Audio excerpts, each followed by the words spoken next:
with grief and anger at the heinous assassination of Charlie Kirk. वोक लोगों की बोलती बंद कर देने वाले इस इंसान की रील शॉट आपने चलते चलते कहीं ना कहीं देखी होगी। 200 were taken hostage. And when you declare war on Israel, expect a firestorm in reaction. Let me finish, I let you talk. I think that it's better for Christianity to have Israel controlled by Jews or Israel controlled by Muslims. What's better for Christianity? Isn't the obsession about where half the world's Jews live, which happens to be a small outpost of freedom and liberty with lots of problems, surrounded by literally a billion Muslims, that this is our number one focus geopolitically. Trump के campaign के दौरान ये एक बहुत ही important हस्ती थे जो universities में जा के प्रमोट कर रहे थे ट्रम्प का कैंपेन, और किस तरह से जो एक नई लिबरल वाली वोक वाली विचारधारा आइडियोलॉजी पनप रही है उसको काउंटर करते थे। जेंडर जो ट्रांसजेंडर और शी हर और दुनिया भर का identify myself as fridge कौआ तोता बिल्ली, उसको किस तरह से ये बस्ट करते थे, डिबंक करते थे। इस इंसान की हत्या हो गई है। नमस्ते दोस्तों, मैं हूं विनायक देव त्रिवेदी और आज का टॉपिक बहुत ही सीरियस है। प्लीज इस वीडियो को लाइक कर लीजिएगा ताकि आप बाद में भी इसको शेयर कर सकें, दिखा सकें, और चैनल सब्सक्राइब करके बेल आइकन ऑन कर लीजिएगा।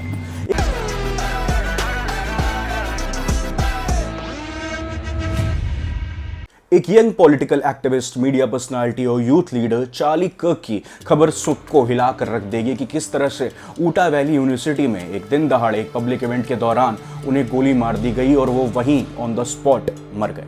चार्ली कर्क 31 साल के थे, यानी बहुत यंग थे। कंजर्वेटिव यूथ एक्टिविज्म में काफ़ी पावरफुल नाम है उनका। उन्होंने टर्निंग पॉइंट यूएसए को फाउंड किया था। एक ऑर्गेनाइजेशन है ये जो कंजर्वेटिव वैल्यूज़ और यंग जनरेशन को मोबिलाइज करने की कोशिश करती है। उनकी podcast, radio appearances, college campus events जैसे prove me wrong, table debates उनका स्टाइल था। आउटस्पोकन जैसे वो हैं, आर्ग्यू करना, डिबेट्स में डिबंक करना, प्रोपेगेंडा बस्ट करना, और इसके थ्रू वो अपना व्यू पॉइंट रखते हैं। पर्सनली मेरा सबसे फेवरेट पॉइंट था जब ये अतरंगे लोग होते हैं ना, जब इनकी बेइज्जती करते थे। Puberty is not the problem. Puberty is the solution to the trans. You're lying to yourself and lying to other people that you could become something other than what you are. I believe marriage is between one man and one woman. We must ban trans-affirming care the entire country.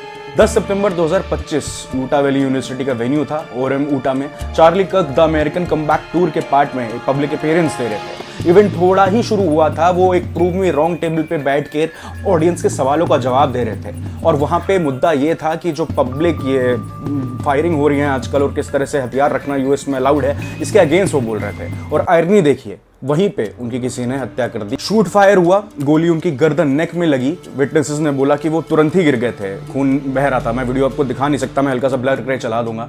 उन्हें hospitalise किया गया, लेकिन बाद में उनकी जान चली गई, डॉक्टरों ने बचा नहीं पाया। बताया गया कि वो ऑन द स्पॉट ही मर गए। यूएस की पुलिस और अथॉरिटीज अभी तक शूटर को पकड़ नहीं पाई हैं, उसकी कोशिश कर रही हैं। कुछ लोग जो सस्पेक्ट हुए, लेकिन पता चला कि अभी उनका संबंध गोली चलाने वालों से नहीं है। सीसीटीवी फुटेज और कैंपस सिक्योरिटी रिपोर्ट्स अभी एग्जामाइन हो रही हैं। शॉट पॉसिबली एक बिल्डिंग रूफ से निकला गया था। दोस्तों, इस हत्या के बाद जो बड़े बड़े पॉलिटिकल लीडर्स हैं, मीडिया पर्सनालिटीज हैं, वो अपना दुख व्यक्त कर रहे हैं और वॉयलेंस की कड़ी निंदा कर रहे हैं। प्रेसिडेंट डोनाल्ड ट्रंप खुद उन्होंने ट्वीट किया कि the great and even legendary Charlie Kirk is dead. Fellow Americans, I am filled with grief and anger at the heinous assassination of Charlie Kirk on a college campus in Utah.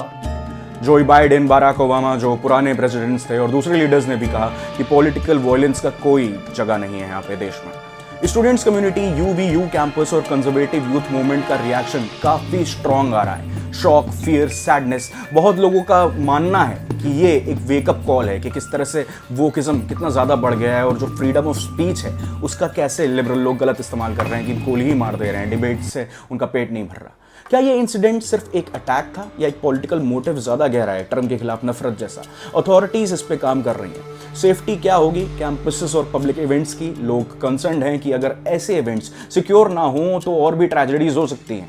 Media, social media और political rhetoric का role, क्या words और atmosphere ने इस तरह का violence को बढ़ावा दे दिया है? ये लोग कहते हैं कि भारत में फ्रीडम ऑफ स्पीच नहीं है, बोलने की आज़ादी नहीं है, फासिज्म है, और जब ये अपने आप को इतनी बड़ी डेमोक्रेसी बताते हैं तो देखिए इनके खुद के देश में क्या हो रहा है। दोस्तों, चार्ली कर्क की डेथ सिर्फ एक आदमी की मौत नहीं है, ये इस देश की करंट पॉलिटिक्स, यूथ डिस्क्लोजर और डेमोक्रेसी के लिए बहुत बड़े चैलेंजेस और सवालों को उठाता है। और अगर हम बिलीव करते हैं डिसएग्रीमेंट हेल्दी हैं, डिबेट ज़रूरी है, तो हमें बिना शर्ते वायलेंस का विरोध करना होगा।